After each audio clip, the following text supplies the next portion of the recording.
আবহাওয়ার খবর দিয়ে আপনাদেরকে দক্ষিণবঙ্গের শীতের আমেজ। উত্তরে হাওয়ায় মনোরম পরিবেশ, কলকাতায় আরও নেমেছে তাপমাত্রার পারদ। এই রকমই আবহাওয়া কিন্তু বজায় থাকবে।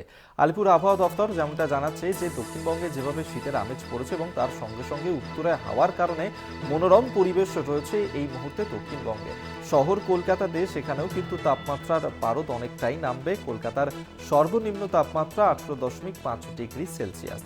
আগামী 3 থেকে 4 দিনে তাপমাত্রা কমার সম্ভাবনা আপাতত নেই, এমনটাই কিন্তু বলছে আলিপুর আবহাওয়া দপ্তর। শাশ্বতী রায় আমাদের সঙ্গে টেলিফোনে রয়েছেন প্রতিনিধি, আরো বিস্তারিত জানবো। শাশ্বতী, কি বলছে হাওয়া অফিস? কেমন থাকবে শীতের আমেজ? দেখো, আজকে তাপমাত্রার পারদ কিছুটা হলেও বৃদ্ধি পেয়েছে। সেক্ষেত্রে শহর কলকাতার ক্ষেত্রে 18.5 ডিগ্রি সেলসিয়াস শহরের তাপমাত্রা, এবং সারা রাজ্য জুড়ে শীতের আমেজ জারি থাকছে। সেক্ষেত্রে উত্তরবঙ্গের ক্ষেত্রে ঘন কুয়াশার দাপট। মালদা এবং 2 দিনাজপুর এই 3 জেলার ক্ষেত্রে জারি হয়েছে ঘন কুয়াশার সতর্কবার্তা। বেলা বাড়ার সঙ্গে সঙ্গে রোদ ঝলমলে আকাশ, তার সঙ্গে সঙ্গে পরিস্থিতি অনেকটাই মনোরম হয়ে উঠবে। এবং দক্ষিণবঙ্গের ক্ষেত্রে পুরুলিয়া, বাঁকুড়া, বীরভূম এই 3 জেলাতে রয়েছে শীতের কামড়, এবং 12 থেকে 13 ডিগ্রি সেলসিয়াসের কাছাকাছি থাকবে তাপমাত্রার পারদ। তাপমাত্রা আগামী 2 থেকে 3 দিনে একই রকম ভাবে বজায় থাকবে বলে জানাচ্ছে আলিপুর আবহাওয়া দপ্তর।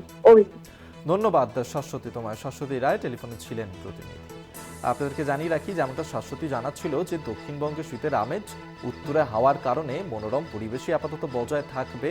কলকাতায় আরও নেমেছে তাপমাত্রার পারদ। তাপমাত্রা সর্বনিম্ন রয়েছে কলকাতার ক্ষেত্রে 18.5 ডিগ্রি সেলসিয়াস।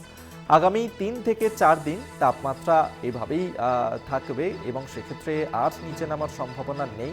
উত্তরবঙ্গে সেখানে সকাল থেকেই বিক্ষিপ্তভাবে কুয়াশা থাকছে, এমনটাই কিন্তু সম্ভাবনা রয়েছে। দার্জিলিং, উত্তর এবং দক্ষিণ দিনাজপুরে সেখানেও বিক্ষিপ্তভাবে কুয়াশা দেখা যাবে বলছে হাওয়া অফিস।